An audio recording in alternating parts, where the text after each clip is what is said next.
It's the Brad and John Show. It is the Brad and John Show. Today's date is the 17th of December. This is the Charlie Block. And John, you brought up something in the A block. You brought up a name, which I'm going to ask you if I can tell another one of my stories. And I guarantee this is not a story that I've never told before. Yes, it's Cindy Cristofanelli. No, it's you mentioned Zykan. Remember Zykan? Oh, yeah, the Zykan family, a huge name in North St. Louis County. Right. And when you were a kid, who picked up your trash? No one, because we didn't pay for trash service, and my dad disposed of it illegally. Did he really? Seriously? I don't know if the statute of limitations has run out. But I think if my family had subscribed to a trash service, we would have chosen Zykan. Okay. I will give you a story, and I don't know why I tell this story, but there's sort of an interesting end to this story, okay? I started my business in 1984. Started my traffic reporting business in 1984. In 1985, I moved into an office warehouse complex. And the way it was, there were two buildings, one of them, and the two buildings were, parallel to each other, and the backs faced each other. You get what I'm saying? I get it, yeah. Okay, so my building was sort of up on a hill, and the building behind us was not. The building behind us was lower. So there was a slope that went from the back of my office, like we had a bay door back there and a man door and the whole bit. By the way, did you know that? Did you know that that's another thing they're trying to change? Do you know the term man door? You know what that means? I'm guessing that you have to make it person door. Yes, now it's person door. A man door is if you have a building that has a bunch of big bay doors where trucks go in and out of. You have a door that's like the people go in and out of. That's what's called the man door. At least it used to be. Right. And back in the Dred Scott era, it was 3/5 of the size for black people. Right. Okay. So I had a dumpster from Zykan. Okay.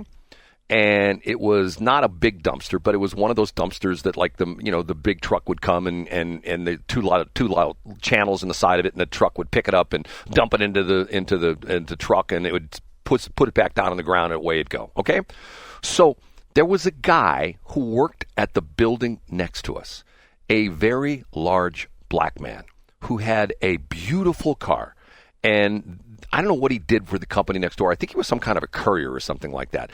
But when he wasn't working, he was in the parking lot, literally taking the pieces of lint off his car. This car looked beautiful. It always was shining, and he was down there shining it. And he would, the wheels, the tires were always armor-alled, and he would be out there waxing in the parking lot. Okay, so Zykan sells out. Zykan company sells out. And we have a new company called BFI that takes over our trash at my office, okay? So one day, I realized that my Zykan dumpster is gone, and my new BFI dumpster is there. But there's one problem. The BFI dumpster is on casters.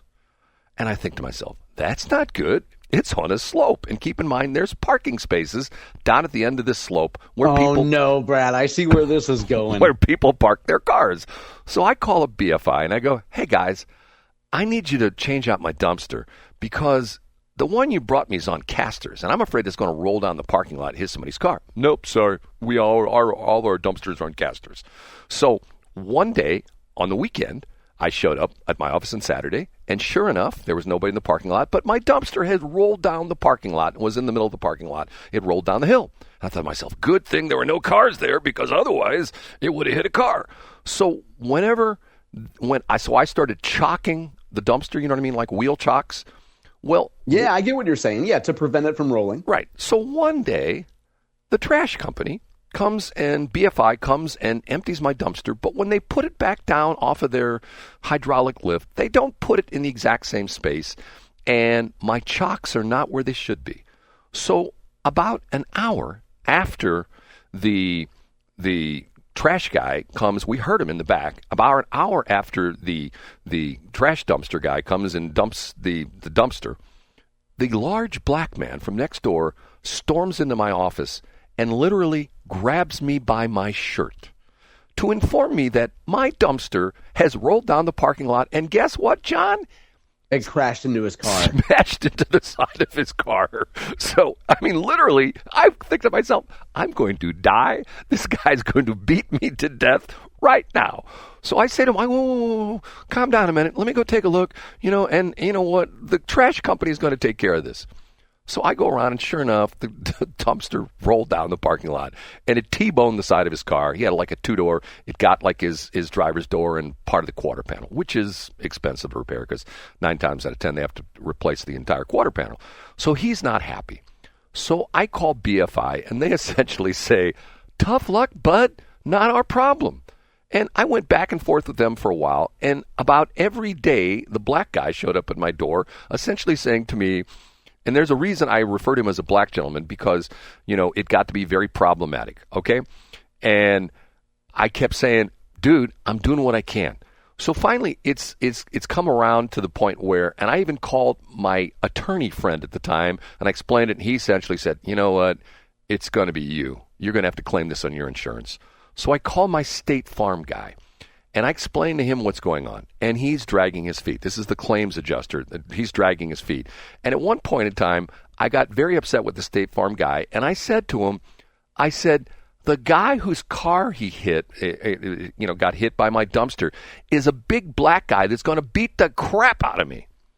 And he said, oh, I still remember this conversation. He says, so black men beat the crap out of you? And I said, yeah, he's going to beat the crap out of me. He's a big black guy. I damaged his car. I didn't do it. My dumpster did. And he's going to beat the crap out of me. So about a month later, the claims gets taken care of. The guy actually comes, next door and, says, hey, thanks, man. Get my car fixed. Everything's cool. Okay, good. So about a week after that, a black gentleman shows up at my office. And he walks in. And I had a receptionist at the time, believe it or not. And I was in the back, and I heard the door open, and I heard a voice say, "Is Brad Hildebrand here?" And I started walking up through. We had a door, and I walked up in the front area, and I go, "Hey, how you doing?" He introduced himself. It was the insurance adjuster from State Farm. And guess what? And he was a big black guy. He was a big black guy, exactly. And he was there to beat you up. Now, could you not tell from his voice that he was black? He sounded as white as Whitey White bread. I'm telling you, he was like, wow. He was. And now, was he coming? Did he show up to get cute with you? What happened? He came to essentially just say to me, I appreciate your concern about that big black guy, and I just wanted to come by and make sure that everything was taken care of. Yeah, everything's just fine. So I think he purposely showed up to essentially sort of rub my nose in the fact that I was going, some big black guy's going to beat the crap out of me. You know what I'm saying? Because he was a big black guy. And he did teach you a lesson. And now, before you make such a comment to an insurance agent, you ask their race. I said, "Are you a big black guy?" That's whenever. Yeah. And say, where on the size chart are you for a black man? Pause. You say, are you a big black guy, or are you like any kind of white guy? So then, and it was so funny because of the fact that I know he did that on purpose. Because why would he? Well, of course he did. Yeah, but you know what? Good for him. It's good for him to just prove a point. Now, was he local? Yeah. Where were you at the time? Oh, yeah. Well, I was here, right? My office was at Page and 170. And he was a. Okay. He was okay. Well, yeah. So there's a lot of black people there, so you should have expected. Chances were pretty good to be a black guy. But the problem with it is, John, you know me. I have no problem with blacks. I don't care. Talk about it, Brad. What kind of skin tone do you have? I am mocha Java because I'm not a white dude. I hear it again.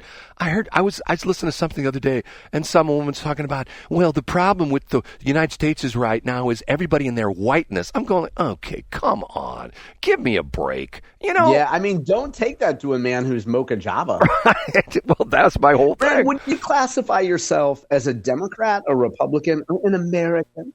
I'm an American, John. I'm an American. You're not a Chinese. I heard you were a Chinese. I heard that ever since China's lawsuit against the state of Missouri, you decided to switch teams. Have you ever seen these videos? I know you don't watch a lot of video. I'm fascinated by YouTube, and I watch a lot of YouTube shorts. And there's this one woman who goes around, and she's particularly, I'm surprised she hasn't gotten the snot kicked out of her, to be honest with you. But she purposely shows up at events where it's primarily, liberal Democrats, and it's like it's things going on where they're protesting Palestine, and they're sure, we get you. Go the ahead. Jews are bad and all that kind of stuff.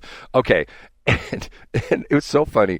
She says to this guy, and is a black guy, and the guy was like, talking about, he was talking about, reproductive rights and LGBTQIA, and she says to him, "You're a man, right?" And he goes, "Yeah, I'm a man." And she says, "So in other words, if you wanted to be a woman, you could just say you're a woman." And he goes, "Yeah." And she says, "You're a black guy, right?"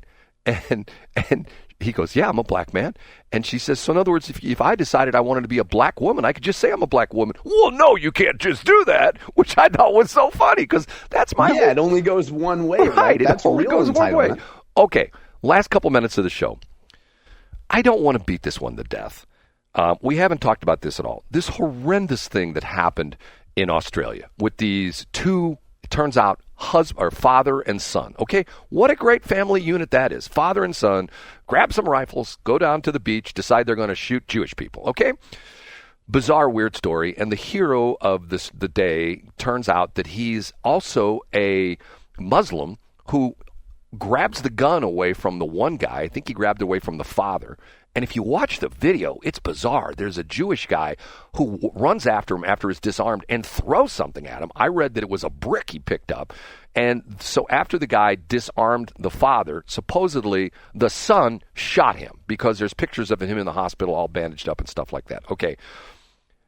The news comes out that Australia is going to try to fix this problem by doing what, John? Banning guns. And the bizarre part of this is me, third of the nerd, the gun nerd, okay?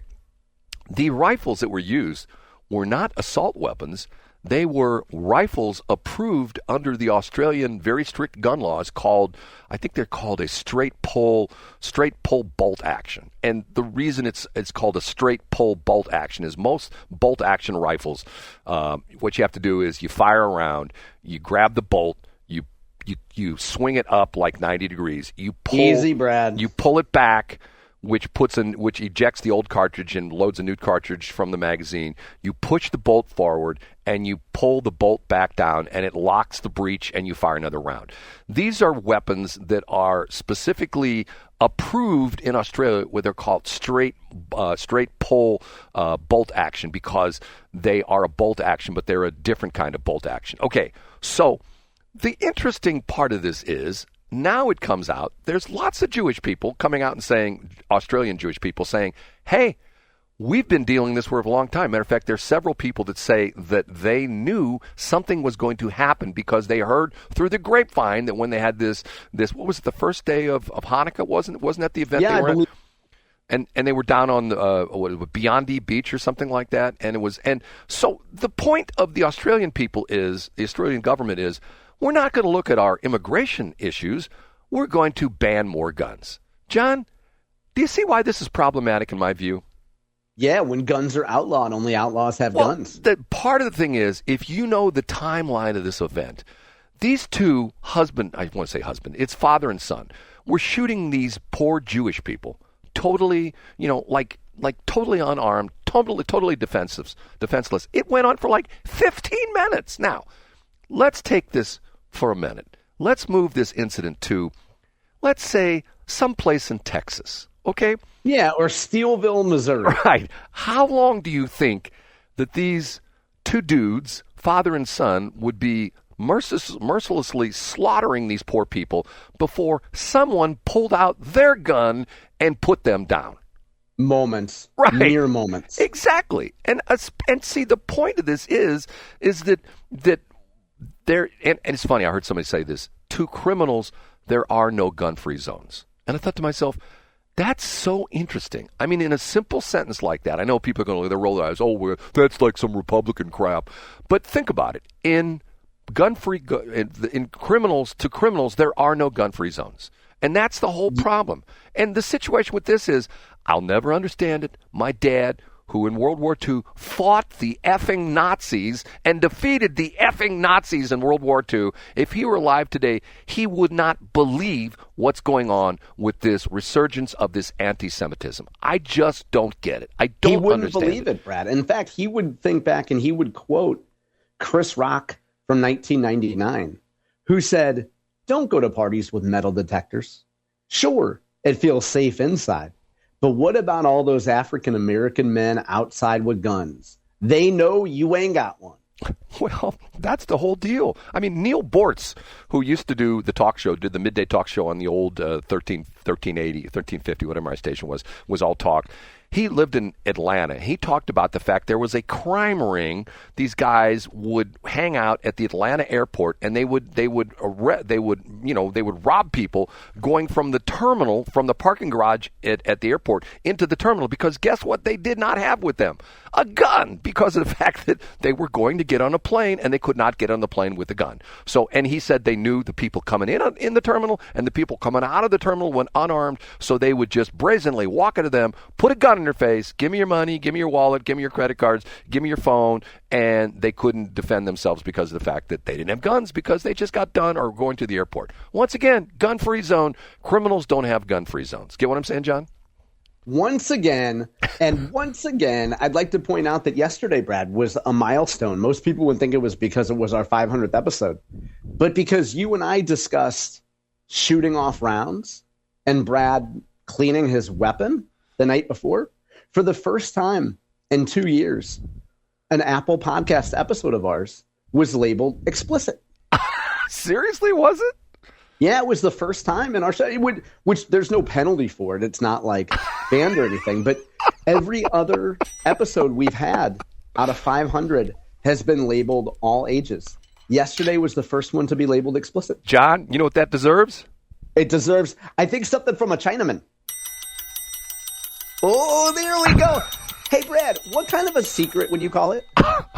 What kind of a secret would I call it? I'd call it no stairway. Denied. Or maybe I'd call it, and you shall feel the pythons, brother. Or maybe I'd call it, I don't even know where to start from all of the things that have been said that are just wrong. Or maybe I'd call it, We are National Public Radio, NPR, where the news is what we say is the news. Or maybe I might call it Ancient Chinese Secret. John, talk to you. Oh, Brad, I'll see you on Thursday. Bye.